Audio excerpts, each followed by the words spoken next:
Muy buenos días. Son las 6 de la mañana de este martes 12 de mayo de 2015. Esta es la hora de la verdad. Y estos temas y asuntos que trataremos con ustedes en las próximas horas. El director de la hora de la verdad tiene que agradecer a los miles de lectores que han atendido su artículo en las dos orillas. El artículo donde los colombianos le decimos a Santos que tal vez sí nos damos cuenta de lo que está haciendo con nosotros. Muchas gracias, queridos lectores. Se van 50 coroneles del ejército. La noticia de hoy es de 15, no hay 35 más. Pero todavía más grave, parece que se van con decisión motivada.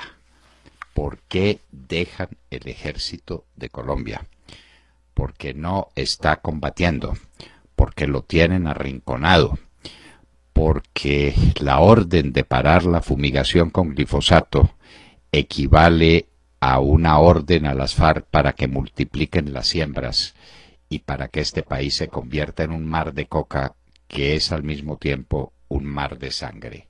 Se van 50 coroneles, entre tenientes, coroneles y coroneles efectivos del ejército de Colombia.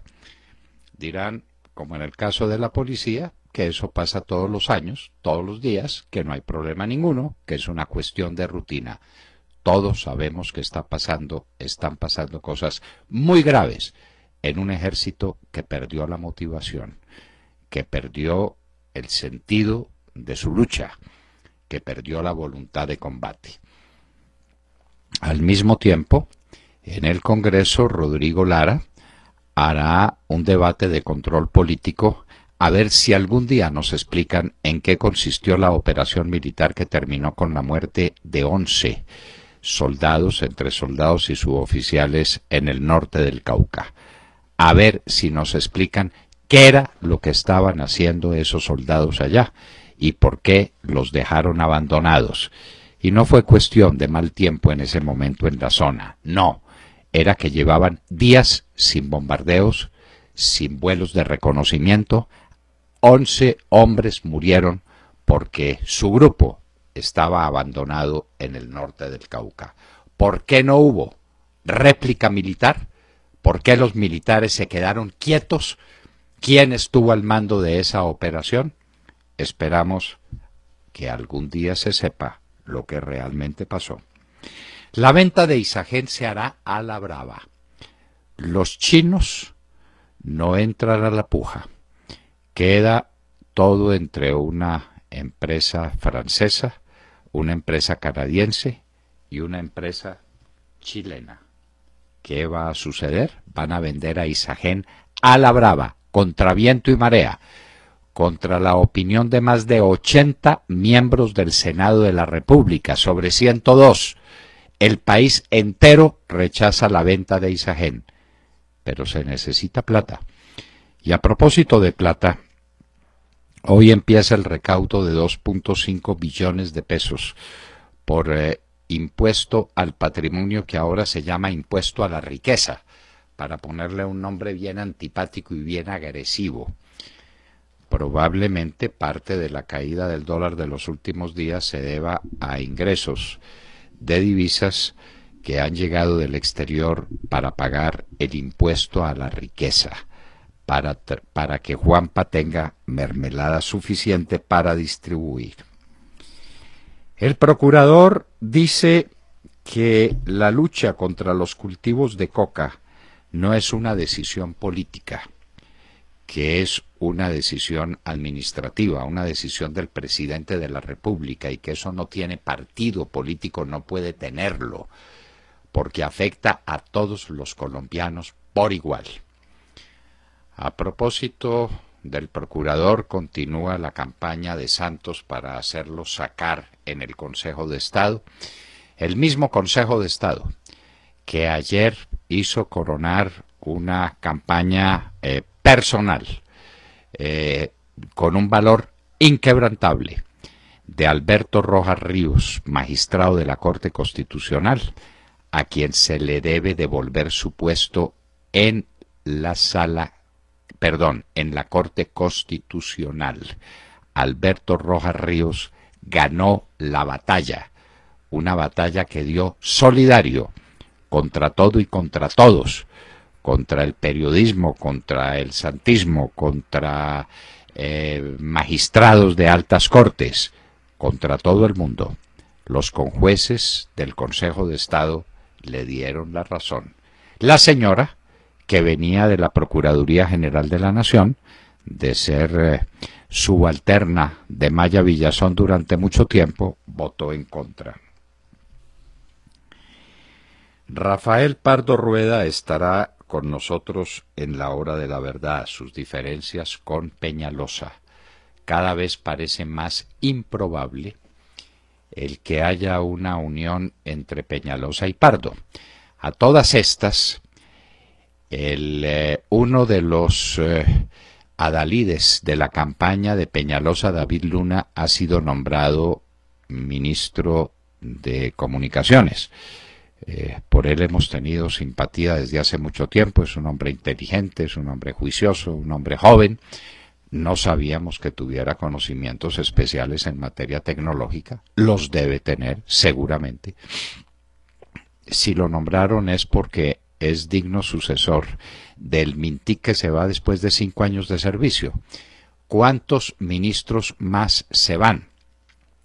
Se va el ministro de Defensa, después de decir las cosas que dijo, inclusive que las órdenes del presidente de la República se cumplen, gusten o no gusten, porque la orden de parar la fumigación con glifosato es una orden que coincide, extrañamente, con que los sitios donde dejó de hacerse la fumigación se multiplicaron los cultivos de coca, con lo que no está haciendo ningún descubrimiento importante. Pero que lo diga el ministro de Defensa, eso sí es muy importante. Se va también el ministro de Defensa, se va Minchirrinchi, el ministro de Agricultura, dicen que se va la canciller. Parece que Santos tuvo que seguir la línea de la señora Bachelet, el 29% de favorabilidad igual a crisis ministerial. Vamos a ver qué pasa. Por ahora se va el Mintic y viene David Luna a reemplazarlo. ¿Qué queda de la candidatura de Peñalosa? Queda con el respaldo solitario de Cambio Radical de Carlos Fernando Galán. El tema de Saludcop. Este tema lo tenemos que mirar de cerca los colombianos. En Saludcop las pérdidas han sido gigantescas. Los esfuerzos que ha tenido la nación, que hacer la nación para rescatar la entidad de la que depende la salud de más de 3,5 millones de colombianos así han sido ímprobos. Y a Saludcop se la robaron. ¿Y dónde está la plata del robo? El señor Palacino viene y va como Pedro por su casa. Aquí no ha pasado nada. El problema es de los colombianos, del bolsillo de los colombianos y de la gente que tiene apostada sus posibilidades de salud a Saludcop.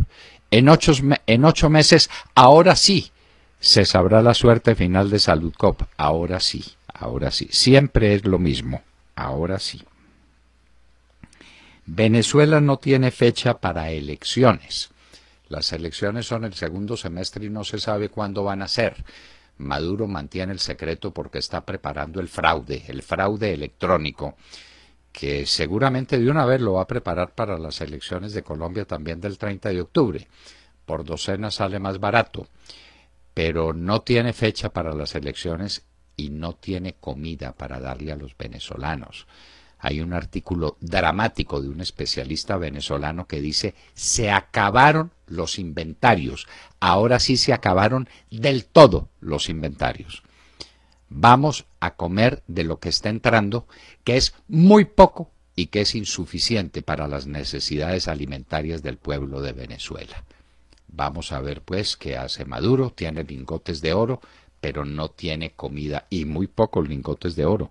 Son las últimas reservas que le queda, con unas deudas enormes, y no tiene comida para el pueblo venezolano. El socialismo del siglo XXI. Ese es el resultado del Foro de Sao Paulo. Y a propósito del Foro de Sao Paulo, se está organizando una una especie de foro, el antiforo de Sao Paulo, donde el centro derecha tendrá que decir su palabra y tendrá que manifestarse.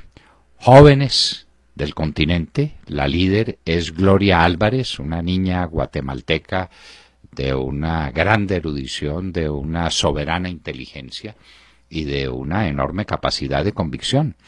Está reuniendo jóvenes de todo el continente para formar un bloque compacto de centro derecha que sea la respuesta al desastre del Foro de Sao Paulo, que no le ha traído sino miseria e inestabilidad a este continente.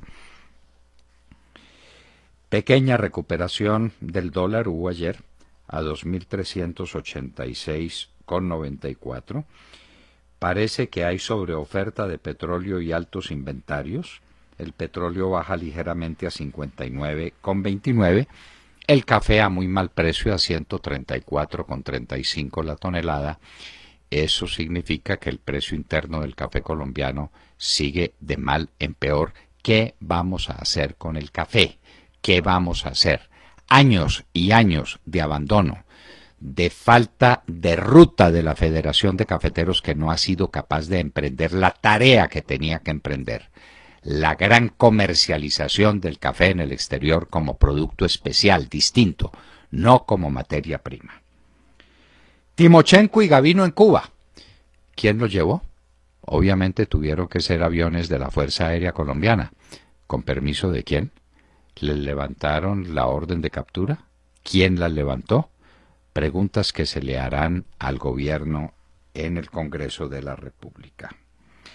Hay una cumbre prevista para hoy en Camp David, la casa de descanso de los presidentes de los Estados Unidos, con el rey de Arabia Saudita y con otros líderes de la región, para ver qué hacen con Yemen, antes de que se lo tomen los hutíes y de que se vuelva eso una situación insostenible. Los hutíes que están sostenidos, obviamente, por Rusia, por China y por Irán.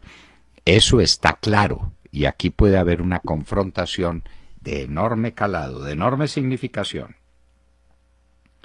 Los hutíes, a propósito, dicen haber derribado un avión marroquí. Kim Jong-un, el tiranito de Norcorea, parece que no solamente asesinó a su tío tirándolo a los perros, sino que a la esposa de su tía la envenenó. Y ahora salen con la historia de que Norcorea habría disparado desde un submarino un misil portando o con capacidad de portar armas nucleares. Los Estados Unidos dicen que están muy lejos los norcoreanos de tener ese avance tecnológico. François Hollande, el presidente francés, estuvo en Cuba, iniciando su campaña por la presidencia de Francia. De manera que estar con Raúl Castro da votos. ¿Será que la gente definitivamente no conoce la historia y no sabe qué clase de asesino es Raúl Castro? A propósito, el Papa Francisco también estuvo con Raúl Castro y Carlos Alberto Montaner nos tiene un excelente trabajo que presentará hoy en La Hora de la Verdad con Montaner. Sorpresivo ataque a la minería ilegal. Parece que se hizo un ataque por parte del ejército a minería ilegal que era visible en departamentos que ahora son de la Orinoquia y no de la Amazonia. Y encontraron que tranquilamente esas minas que fueron intervenidas le dejaban a las FARC unas ganancias de 20.000 millones de pesos al año. Y hoy en la historia, en días como hoy, en el año de 1940, cayó Francia. Las divisiones de Panzer de Alemania, comandadas por Rommel, por Guderian, por Reinhardt, penetran y atraviesan el río Mosa. Las defensas francesas estaban muy desprevenidas para el ataque, no estaban preparadas para una guerra moderna. Francia no le había hecho frente al armamentismo de Alemania. ¿Qué pasó? 1940, mayo 12. un día definitivo en esa desgraciada campaña para los aliados, es decir, para Inglaterra y Francia. De todo esto y de mucho más hablaremos con ustedes en las próximas horas, en la hora de la verdad. Muy buenos días a todos. Continúa la discusión en torno al uso del glifosato. Hablemos de eso hoy, ¿les parece? Porque como aquí la producción de noticias es tan impresionante en Colombia, uno empieza a hablar de otros temas y abandona temas vitales como estos, ¿no? El uso del glifosato y el debate. Un debate que está que arde por la incoherencia, la descoordinación y la falta de argumentos convincentes por parte del Gobierno. Tras la recomendación del Ministerio de Salud de suspender el uso del glifosato, se abrió un debate que era una de las exigencias de las FARC en La Habana. No fumigar más con glifosato. Recordemos que los cultivos de coca, que casualmente aumentaron un 39% entre el año 2013 y 2014. Qué casualidad, ¿no? El ministro de Salud se pegó de una recomendación de la OMS, de la Organización Mundial de la Salud, que dice que este insecticida, usado en el mundo entero, no solo para la cocaína, sino para usos agrícolas. Perdón, Montserrat, herbicida, no es herbicida, perdón, no insecticida, herbicida. Herbicida para matar hierbas, es muy diferente, tiene usted toda la razón. Herbicida, pues puede producir cáncer, y su recomendación, tras una reunión en estupefacientes, con votación incluida, se volvió una orden. Recordemos que la OMS habló de una probabilidad, no de certeza. Se suspenden así las fumigaciones con glifosato, fumigaciones que, por cierto, ya no se estaban haciendo, y de ahí que se dispararan los cultivos, y no lo digo yo, lo reconoció el propio ministro de Defensa, Juan Carlos Pinzón, quien aceptó la orden de suspender las fumigaciones, afirmando que las decisiones del presidente son para cumplirlas, pero que en las zonas del país donde no se ha fumigado, y estas son palabras textuales de él, se multiplicó el cultivo de coca. Una afirmación que choca con la del presidente Santos, quien en su afán por justificar su decisión, dijo ayer que la efectividad del glifosato está en tela de juicio, ya que los cultivos aumentaron porque el glifosato no es efectivo y no mata la coca. Lo dijo en serio, ¿no? Es francamente increíble. El presidente también se mostró indignado ante la afirmación de que esta prohibición del glifosato sea una concesión a las FARC. Están diciendo, dijo el presidente, hasta que esto fue una orden de las FARC. Hágame el favor, dijo, que eso fue una orden de La Habana, que eso fue pactado en La Habana. Eso es falso, dijo el presidente, olvidando que fueron precisamente las propias FARC las que dijeron esto desde La Habana. Fue uno de los negociadores de las FARC, Carlos Antonio Losada, quien felicitó al gobierno por esta sabia decisión y recordó que ese era un tema pendiente en el acuerdo de drogas. ¿A qué juega el gobierno, pregunto, con esta descoordinación informativa? Juega a que somos una partida de tontos que no nos damos cuenta de lo que está haciendo. Por eso, Montserrat, ha tenido tanto éxito nuestro artículo en las dos orillas. Lo pueden leer ustedes en cualquier momento, salió ayer y ha tenido una receptividad explosiva en las dos orillas. Porque Juanpa juega a que no nos damos cuenta de lo que está haciendo. Por ejemplo, en ese caso, no nos damos cuenta de que eso es para cumplir órdenes de las FARC desde La Habana. No nos damos cuenta. Lo habían dicho desde antes. Usted se refiere a las felicitaciones de Losada. Existieron. Pero antes, me parece que fue Catatumbo, uno de esos bandidos cualquiera, había dicho que se trataba de un crimen contra la humanidad y que había que suspender las fumigaciones. Y las suspendieron. Claro, hay que darle gusto a las FARC porque ese papel hay que firmarlo a toda costa. Ese es el pasaporte a la gloria de Juan Manuel Santos alias Juanpa. Él cree eso firmemente y va a firmar ese papel a cualquier costo. El país le importa una higa. La suerte de los colombianos no le interesa. Le interesa su pasaporte a la gloria, que es un papel que le firmen las FARC diciendo que hacen la paz. Hágame el favor. La paz sobre la base de entregarles el país para que lo conviertan en un inmenso campo cocalero. En esas estamos. William Calderón. Doctor Londoño, buenos días. Buenos días, Colombia. Gracias por invitarnos a sus hogares y a sus vehículos. Hoy es martes 12 de mayo del año 15. El presidente bolivariano, Juanpa, autorizó la baja de 15 coroneles del ejército, dejando pendientes otros 35 con carta motivada diciendo por qué se van. El retiro de los uniformados se hará efectivo en 3 meses, contados a partir de la fecha de expedición del decreto 0876, firmado el pasado 30 de abril. Este torvo procedimiento se suma al retiro de 31 uniformados de la Policía Nacional, en su mayoría tenientes coroneles y coroneles, quienes salieron de la institución mediante un decreto presidencial conocido el 24 de abril. Estos son los primeros casos de baja que se han presentado en el ejército. Desde el año 2008 hasta lo que va del 2015, un total de 379 coroneles han pedido la baja. Por año se presentan entre 40 y 45 casos de oficiales que piden su retiro de las Fuerzas Armadas. Por otro lado, Juanpa, el presidente bolivariano, autorizó la cumbre de sus camaradas, los narcoterroristas, Timochenko y Gavino. El encuentro se habría realizado hace 13 días y se extendió por 4, los días 24, 25, 26 y 27 de abril. Este lunes la Comisión de Absoluciones de la Cámara abrió lo que los tertuliaderos se califica como un saludo a la bandera. A Juanpa lo juzgarán sus propios mermelados. Doctor Londoño, sus camaradas desde Cuba, los camaradas pues de Juanpa, saludan frenéticamente el desmantelamiento de nuestro ejército. Y policía, así, ¿quién podrá defendernos? Claro. Y sin bombardeos aéreos, ¿usted pues volvió a oír hablar de algún bombardeo? No, nada. Quemando por ahí pólvora.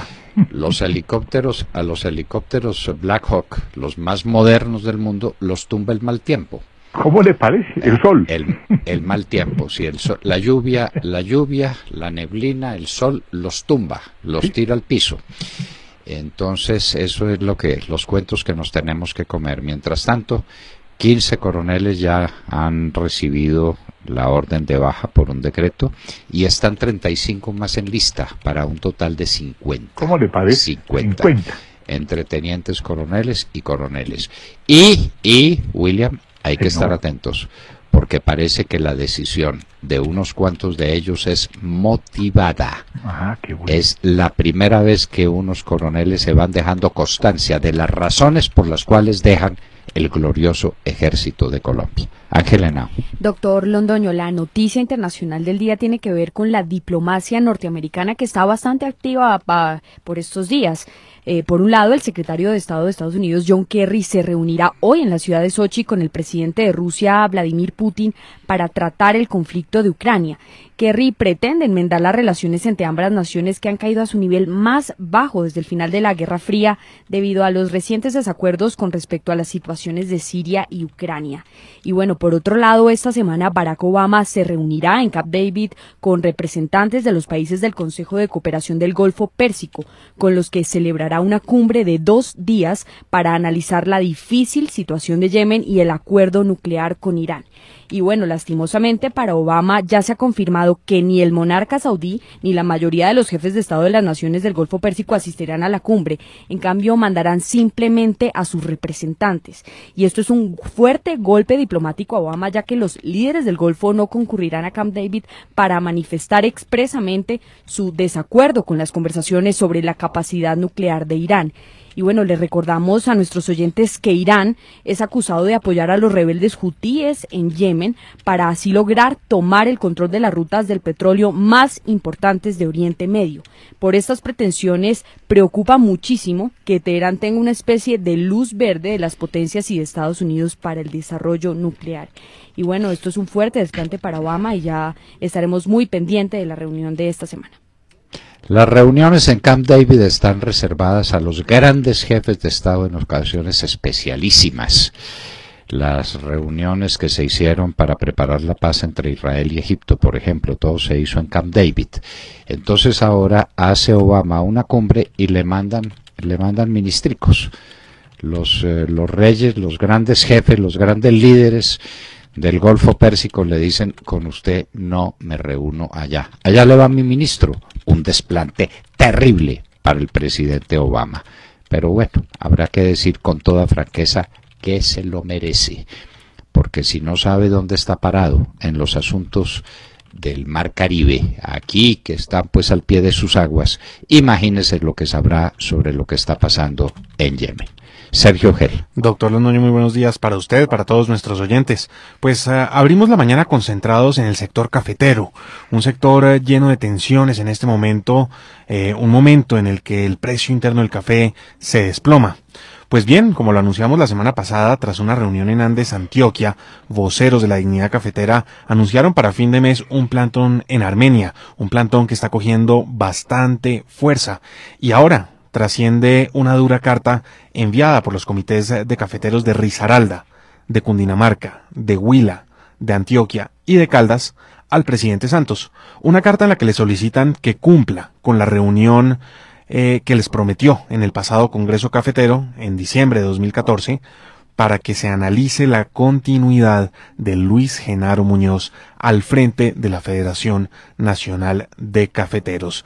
Piden que el presidente cumpla con esa promesa, que ya han pasado 5 meses y todavía no tienen esa reunión en la que se busca pues discutir el liderazgo de la Federación Nacional de Cafeteros. Entre tanto, pues Muñoz, que está en medio de este huracán y esta difícil situación que está enfrentando el gremio, anunció que va a insistir ante el gobierno nacional para que se reactive el PIC, este programa de protección al ingreso cafetero que se estaba activando cuando el precio de la carga caía por debajo de los 700.000 pesos. Pues hoy el precio interno del café es de 621.500 pesos por carga. Así las cosas, quedan 2 preguntas para el gobierno nacional.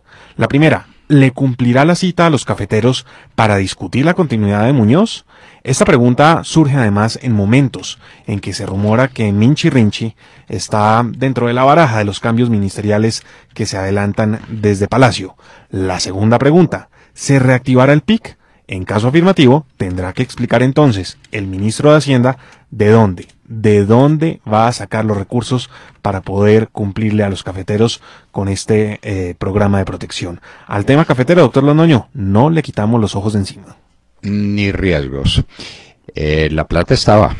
Solamente que cuando subió el precio del café, el precio interno, por encima de 700.000 pesos la carga o 70.000 pesos la arroba, que es como medimos el café los montañeros allá de Manizales y de Caldas y de otras regiones del país, cuando subió, entonces el ministro de Hacienda cogió la plática y se la llevó para otro lado, donde se necesita echar más mermelada, y dejó a los cafeteros sin ese recurso. Lo que le están pidiendo es que devuelva esa plata, que son unos 500.000 millones de pesos o poco más. Entonces el ministro dice que no está obligado y que no tiene plata y que no lo hará, y que los cafeteros vean cómo se defiendan. Otra huelga a la vista y de grandes proporciones.